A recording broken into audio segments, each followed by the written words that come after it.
Bonjour, bonsoir, chers tous et chères toutes, j'espère que vous allez bien. Les éleveurs, je vous salue. Les porciculteurs, je vous salue. Les agriculteurs, je vous salue. Pour les porciculteurs, pour ceux qui veulent se lancer à la porciculture, vous avez déjà votre bâtiment. Vous avez déjà les races que vous voulez. Parce que hier, j'avais fait une vidéo sur la sélection de la race, de la sélection des repros. Vous avez déjà les repros et vous avez déjà même fait la formule alimentaire. Vous avez tout. Mais il y a un point que probablement vous n'avez pas planifié, ou bien peut-être que vous avez planifié, mais vous ne savez pas exactement comment vous y prendre, comment protéger. Et ce point, c'est tout simplement la santé. Je reçois beaucoup de questions. Lorsque je fais les cours sur la porciculture, on me demande s'il y a une prophylaxie pour les porcs. Alors déjà, pour ceux qui ne savent pas ce qu'on appelle la prophylaxie, c'est tout simplement l'ensemble des mesures pour prévenir une maladie. Donc là, on a la prophylaxie médicale et la prophylaxie sanitaire. La prophylaxie sanitaire, c'est l'ensemble des mesures de biosécurité. Donc, c'est-à-dire avoir un pédiluve, faire un bain à vos porcs et bien d'autres choses. Ça, c'est au niveau sanitaire, l'hygiène. Et la prophylaxie médicale, c'est les vaccins que vous allez utiliser pour prévenir bien sûr les maladies. Donc au niveau des porcs, au niveau de la porciculture, c'est un peu difficile d'établir une prophylaxie. Mais bien évidemment, il y a la prophylaxie que tout le monde sait, c'est un traitement systématique. C'est le fait de faire chaque mois des déparasitages pour les protéger contre les maladies parasitaires. Donc chaque mois, vous devez faire un déparasitage. Et bien évidemment, il y a autre chose. Par exemple, pour les trucs qui sont en gestation, il y a deux vaccins primordiaux qu'il faut faire, notamment le rouget et puis la parvovirose, parce que la parvovirose est responsable des morts-nés. Vous allez remarquer, pour les éleveurs qui sont déjà dans le domaine, vous allez remarquer que parfois, lorsque la truie donne ses petits, il y a beaucoup de morts-nés momifiés, donc c'est la parvovirose. Et vous pouvez faire également ce vaccin contre la parvovirose. Donc c'est ce qui concerne la prophylaxie des porcs. Mais si vous voulez, je vais laisser mon numéro en commentaire où on pourra mieux discuter sur la prophylaxie que vous voulez. Parce qu'au niveau des porcs, je ne peux pas établir une prophylaxie que voici prophylaxie des porcs. Il y a les petits, les porcelets, à qui on va administrer un traitement, les trucs en gestation, les virus que vous allez prendre.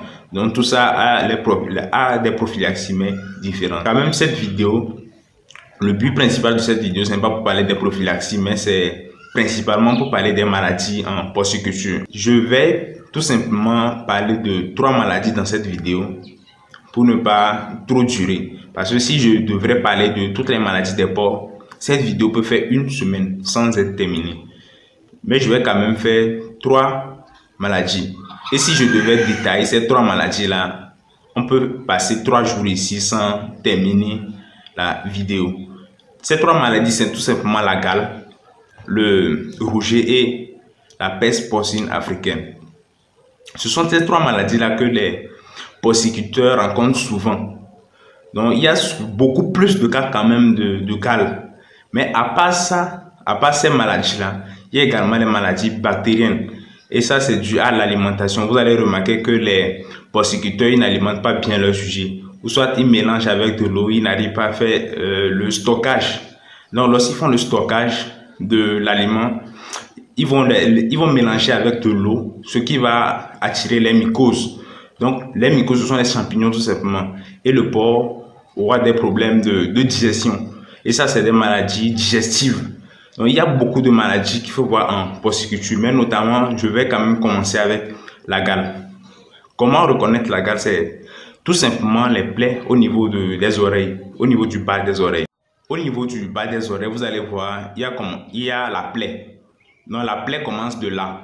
Et la plaie là va commencer à s'étendre de toute l'oreille va prendre toute la tête de votre porc, bien de votre truie. Donc, la plaie commence ici. Bon, ça c'est au niveau des hommes, mais au niveau des porcs, au niveau du bout, c'est là-bas ça commence. Et là-bas ça commence à s'étendre, ça s'étend. Donc ça s'étend et puis ça prend toute la tête. Donc, vous allez le voir, il va commencer à se gratter. Donc ça c'est... Il n'y a même pas à faire, vous avez vous avez affaire devant vous la gale. Bien évidemment, la gale c'est une maladie parasitaire. Et comment soigner la gale? Il y a 2 façons de soigner la gale. Vu que c'est une maladie parasitaire, on va utiliser les acaricides. Soit vous allez faire un bain, vous allez laver le porc avec un acaricide, ou soit un acaricide avec de l'amitrase, bien sûr, avec le principe actif qui est l'amitrase. Soit vous allez faire le bain, et le bain, vous n'allez pas faire ça une seule fois et puis c'est fini. Vous allez faire le bain sur un intervalle de 10 jours. C'est-à-dire, lorsque vous faites ça aujourd'hui, c'est parti pour 10 jours et puis vous allez faire. Et une chose qu'il faut noter, c'est qu'il faut faire il faut mettre au propre également la porcherie. Il faut arroser la porcherie avec votre solution d'amitrase que vous avez préparée. À part ça également, vous pouvez faire tout simplement une injection d'ivermectine, parce que l'ivermectine joue en même temps deux rôles, un déparasitant interne et puis un déparasitant externe. Quand je dis déparasitant, il enlève les parasites et bien évidemment la gale c'est un parasite.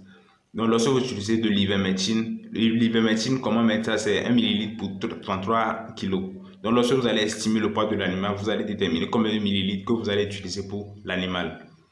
Lorsque vous utilisez l'ivermectine, c'est sur un intervalle de 14 jours. Donc lorsque vous utilisez ça de 1 jour, c'est parti pour 14 jours, vous allez réutiliser l'ivermectine toujours. Donc ça c'est concernant.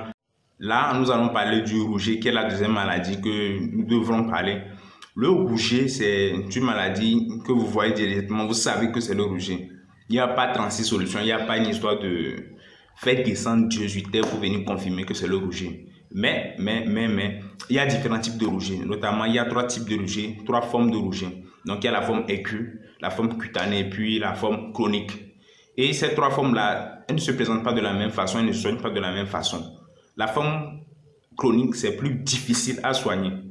Mais les 2 formes les plus faciles à soigner, c'est la forme aiguë et la forme cutanée.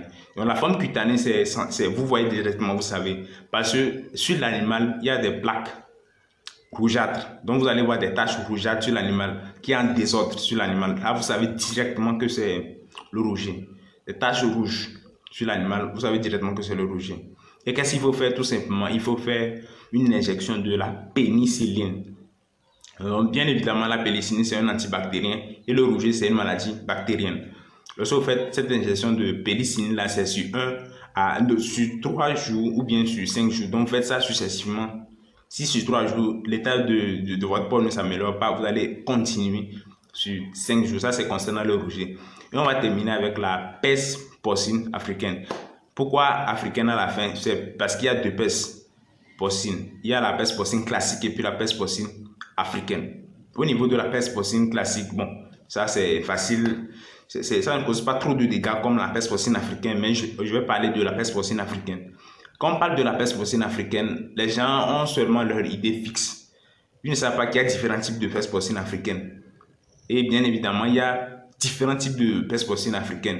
Et il y a même jusqu'à 5 pestes porcines africaines. 5 formes de peste porcine africaine. Ce qui fait que ces 5 formes-là, c'est difficile à traiter. Imaginez, vous traitez une forme et le virus mute. Il devient l'autre forme. Donc, vous voyez que vous êtes en train de perdre de l'argent, mais ça n'aboutit à rien. Je vais commencer avec la 5e forme, qui est la forme inapparente. La forme inapparente de la peste porcine africaine, c'est ce qui est rencontré chez les porcs sauvages. Donc, eux, ils ont la maladie, mais ils ne manifestent pas ça. Ils ont la peste porcine, mais ils ne manifestent pas ça. Vous ne savez pas qu'ils ont la maladie, mais ils en ont. Donc, ceux qui font la chasse et ils font l'élevage jusqu'à la maison, ils peuvent ramener ces maladies-là. C'est la même chose avec le Covid-19.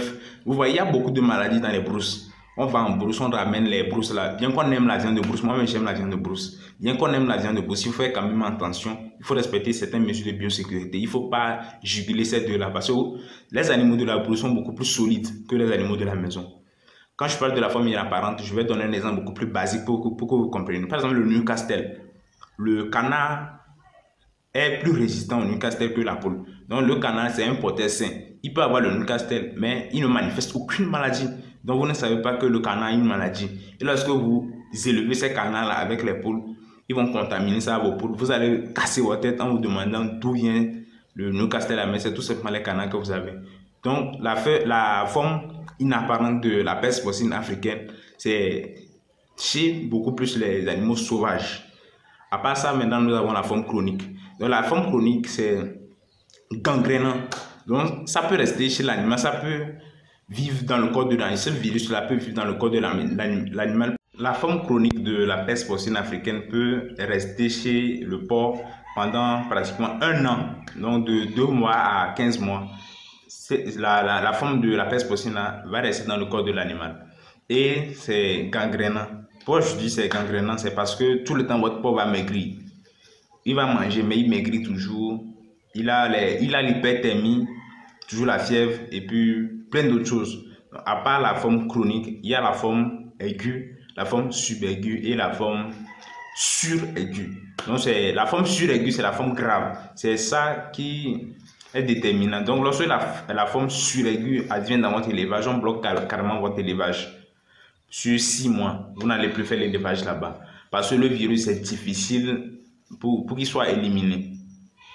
Lorsque la forme suraiguë advient dans votre élevage, c'est dangereux. Donc, c'est cette forme-là, la forme suraiguë, que beaucoup d'éleveurs connaissent et c'est de ça qu'ils parlent souvent. Mais bien évidemment, il y a d'autres formes de peste porcine africaine. Donc, la forme suraiguë se manifeste par quoi? L'hyperthermie, les morts, la quasi-totalité de vos porcs vont mourir, pratiquement 100%, sur 1 à 3 jours. Donc, lorsque ça vient, il n'y a même pas à chercher Dieu pour qu'il vienne vous dire c'est quoi. Sur 1 à 3 jours, la totalité de vos porcs vont mourir. Et quels sont les traitements de la peste porcine, que ce soit la forme suraiguë, subaiguë, aiguë, chronique? Il n'y a pas de traitement contre la peste porcine africaine.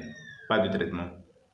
Mais il y a des tests qui sont en train de se faire en Amérique, au Venezuela, tout ça. Mais actuellement, sur le marché, il n'y en a pas. Il n'y a pas de peste porcine africaine. Il n'y a pas de médicaments.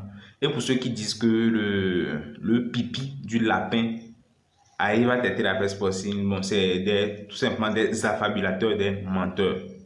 Le pipi du lapin ne peut pas traiter la peste porcine africaine. Si c'était comme ça, des milliers de porcs n'allaient pas mourir. Ça, c'est inévitable. Ça, c'est tout simplement de la vérité. Comment prévenir la peste porcine africaine? Il faut respecter les mesures de biosécurité. Donc, avoir un pédilivre, ne pas permettre à ce que n'importe qui rentre dans votre ferme, changer d'habillement avant de revenir. Parce que lorsque vous allez quelque part, vous ne savez pas ce que vous avez transporté. Vu que ces bactéries-là, ces virus-là sont trop petits et ils peuvent s'agripper sur vous, vous allez venir transmettre ça à vos porcs. Or que vos porcs, c'est votre investissement. Donc, respecter les mesures de biosécurité, ça c'est vraiment primordial pour éviter les maladies, que ce soit la peste porcine, que ce soit le rougeole ou bien n'importe quelle maladie. Donc, c'est ce que j'avais à vous dire concernant les maladies du porc. On a simplement vu 3 maladies, la peste porcine, le rougeole et puis la gale. J'espère avoir apporté un plus à vos connaissances en porciculture. Donc, si vous avez aimé cette vidéo, je vais vous prier de vous abonner à la chaîne, de liker, de partager la vidéo à un max de personnes.